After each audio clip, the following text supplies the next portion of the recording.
Captain Leon Mercer had been to a lot of strange places in his years of service, but Dusk Station was something else.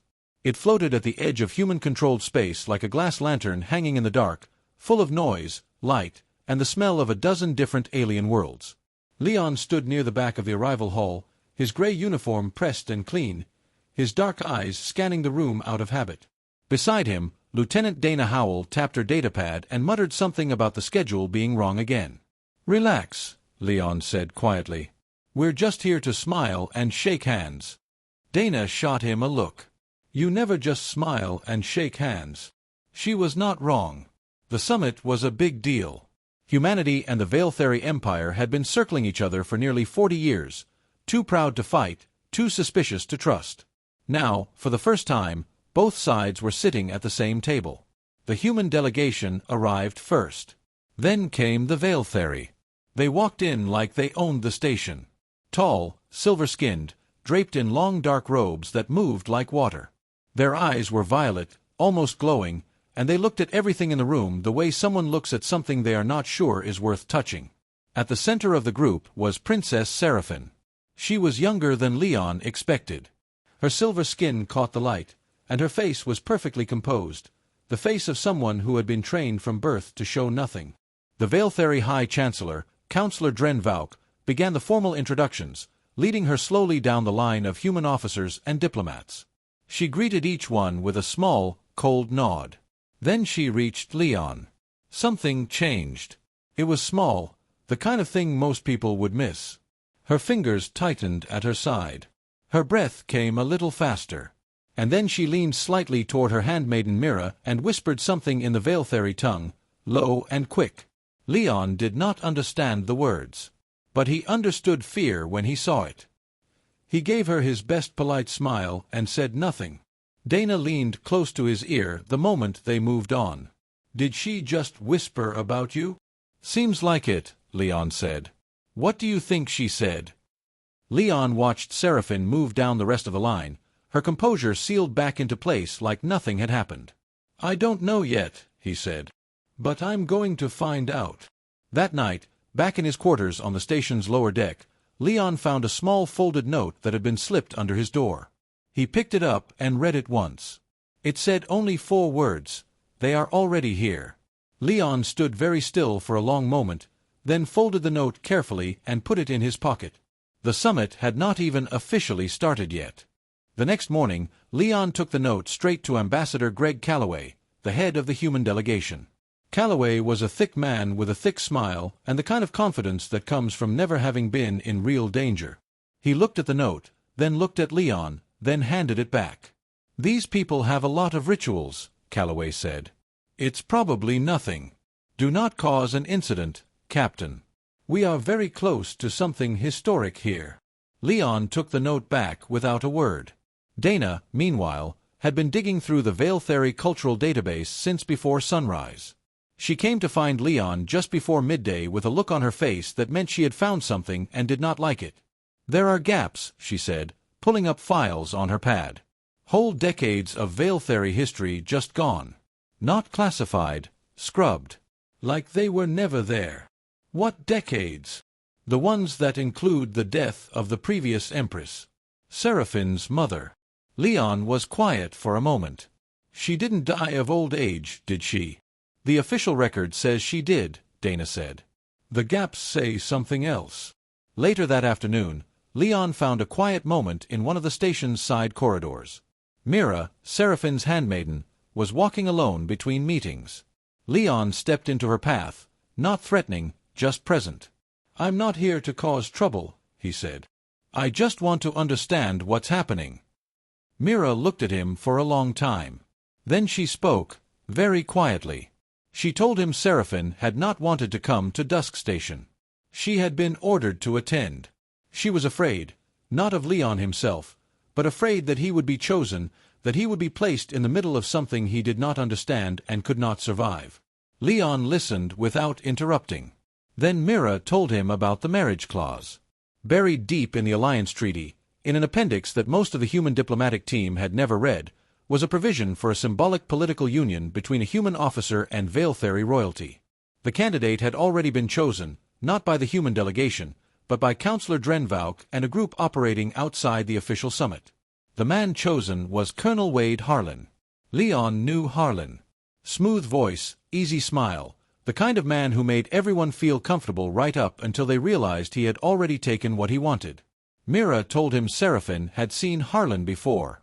In private meetings. With the same faction that had arranged the death of her mother. Seraphine's whisper at the ceremony had not been arrogance. It had not been alien custom or diplomatic tension. It had been a terrified plea from a young woman who already knew what was coming and had no power to stop it. Leon walked back to his quarters slowly, turning it all over in his mind. Dana was waiting for him at the door. She held up her pad. I intercepted a coded transmission. It came from inside the station. It was sent to Veiltheri Splinter Faction coordinates. What did it say? Leon asked. She turned the pad so he could read it. His name was in the message. And below it, a countdown timer. Leon did not panic. He never did. He sat on the edge of his bunk, looked at the countdown on Dana's pad, and thought. How long? He asked. 31 hours, Dana said. Roughly. Before the treaty signing. Then we have 31 hours. They did not go to Callaway. Callaway would bury it or slow it down or try to manage it into something that kept the summit alive and his name clean. They did not have time for that. Instead, Leon called in Ensign Kyle Roth, a young officer with sharp eyes and a habit of blending into the background of any room. I need you to watch someone, Leon told him. Colonel Harlan. Everywhere he goes, everyone he talks to. Quiet as you can. Kyle did not ask why. He just nodded and left. The next 12 hours were careful and quiet. Kyle tracked Harlan across 3 levels of the station and reported back with names and meeting locations. Harlan had met privately with 3 Veiltheri figures who were nowhere on the official delegation list. They had met in a cargo bay on the lower level that was technically off-limits during the summit. Dana cross-referenced the names Kyle had gathered against the scrubbed historical records she had partially reconstructed. 2 of the 3 names appeared in connection with events surrounding the death of the Veiltheri Empress. Leon now had a picture of it. It was not a pretty picture. The next morning, Leon arranged to walk through the station's observation garden, a long open space near the top of the station where the dome showed open stars above. It was one of the few places on Dusk Station with no active surveillance equipment, something both sides had agreed to during the treaty negotiations as a gesture of good faith. Seraphine was there. She sat alone on a low stone bench, looking out at the stars, her silver hands folded in her lap. Leon sat down on the far end of the same bench. He did not speak. He did not look at her. He just sat, the way a person sits when they have nowhere urgent to be. A full minute passed. Then 2. Seraphine was the one who broke the silence. She told him about the treaty. About the clause. About Harlan and the faction and the years of meetings she had been forced to witness from the edges of rooms while the people around her made decisions about her life. She told him that when she whispered at the ceremony, it was because the faction had warned her Leon was a problem and would be dealt with before the signing. You were afraid for me, Leon said.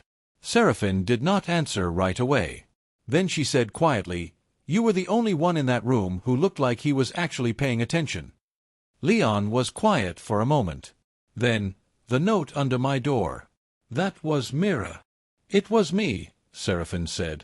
Leon nodded slowly. Back in their quarters 2 hours later, Dana finished cracking the last layer of the coded transmission. She read it once, then read it again. It was an execution order. It named Leon. And at the bottom, there was a digital authorization signature. It belonged to Colonel Wade Harlan. That evening, Harlan knocked on Leon's door. He was smiling the way he always smiled, easy, warm, like he was doing Leon a favor just by being there. He invited Leon for a drink in the upper lounge, said it was good to celebrate before the big day, said they should get to know each other better.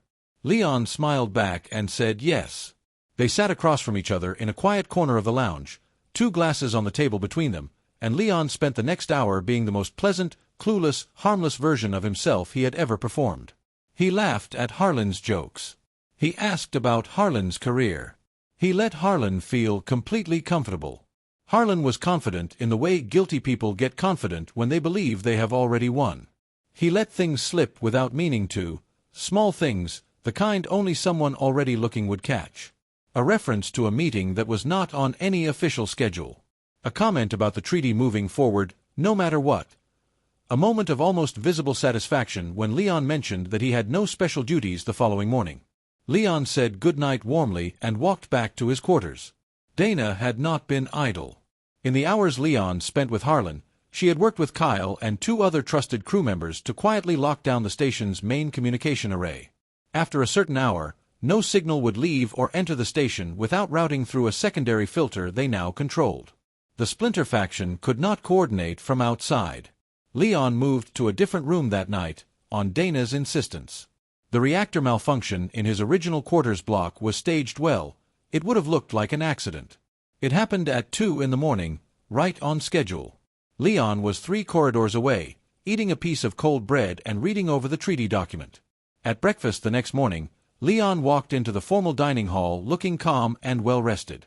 The full delegation sat at long tables, human and Veiltheri, diplomats and officers, all arranged in careful order. Calloway was at the head of the human side, looking nervous. Leon walked to Calloway's place at the table, set a data chip quietly on the plate in front of him, and stepped back. Calloway picked it up. He looked at it. He went pale. The chip contained everything: decoded transmissions, the buried marriage clause, Harlan's meetings with the Splinter faction operatives, and the execution order with his authorization signature printed clearly at the bottom. For a moment nothing happened. Then Harlan stood up and reached under his jacket. Leon had expected this. Kyle and the 2 crew members were already in position around the room. 3 human officers moved at once, fast and quiet, closing the distance before Harlan's hand cleared the holster. Harlan was detained without a shot fired, without a chair knocked over. The Veiltheri delegation erupted. Dren Vauk rose from his seat, his voice sharp and cold, calling it an act of aggression against the Empire. Leon turned to face the room. He did not raise his voice. He spoke clearly, knowing the full diplomatic feed was broadcasting everything to every screen on every ship in range. He said humanity had come here in good faith. That they would not sign any treaty built on buried clauses and murder orders. And that they were still willing, right now, today, to build a real alliance.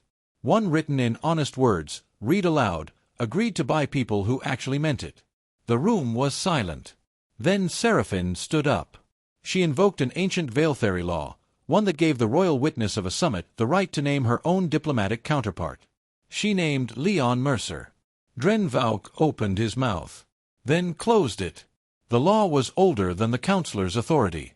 There was nothing he could do. The room stayed silent for a very long time. The summit was suspended for 72 hours. Harlan and the 3 Splinter faction operatives were placed in joint custody, Veiltheri security and human officers standing side by side, guarding the same door. Nobody said anything grand about it. It simply happened, and it worked, and in a small way that was more real than anything written in the treaty that had failed. On the second day of the suspension, Leon sat down with Seraphine and Mira in a small meeting room near the observation garden. There were no translators present. No diplomats, no cameras, no formal seating arrangements. Just 3 people and a table and a view of the stars outside. Seraphine told him she had been taught, her entire life, that humans were too short-lived to be serious. Too emotional. Too quick.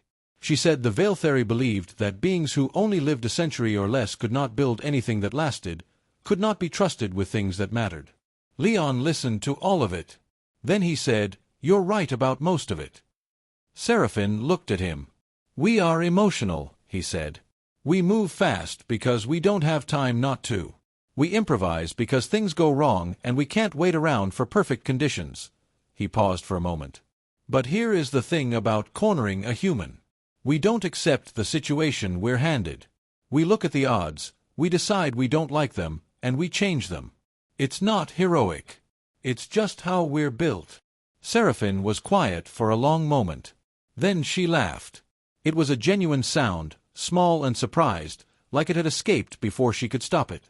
Mira, standing near the door, looked as if she might need to sit down. It was the first time either of them had heard Seraphine laugh in months. The new treaty negotiations began the following morning, starting from a blank document, with Leon and Seraphine as the lead voices on their respective sides. Every clause was read aloud in both languages. Every word was questioned. It took 6 more weeks. Calloway promoted Dana on the 3rd day of negotiations, which everyone understood was mostly about making himself look decisive. Dana accepted the promotion without comment and went straight back to work. Kyle received a formal commendation and spent the rest of the summit looking slightly embarrassed about it. He asked Leon not to mention it at the next briefing. Leon mentioned it anyway. On the final night before the signing, Leon went to the observation garden again. The stars outside the dome looked the same as they always had, cold and enormous and indifferent. He sat on the same low bench as before. Seraphine appeared a few minutes later and sat at the same far end. For a while neither of them spoke. It felt less like silence and more like a decision neither of them needed to put into words. Then Seraphine said quietly, "I was wrong about your kind." Leon looked at her. "Most people are," he said. The treaty was signed the next morning in front of cameras and diplomats and the full weight of 2 civilizations watching from very far away. Seraphine and Leon stood across from each other at the long signing table. When the documents were marked and sealed, Seraphine extended her hand, open, silver-palmed, in the human way. Leon shook it. Nobody in the Veiltheri delegation moved. Nobody had ever seen a member of their royal line do that before. At the edge of the room, Mira leaned close to a junior attendant who had whispered a question about the princess's expression. Mira watched Seraphine's face for a moment, the steadiness in it, the openness, the absence of something that had lived there a long time. "She is not afraid anymore," Mira said.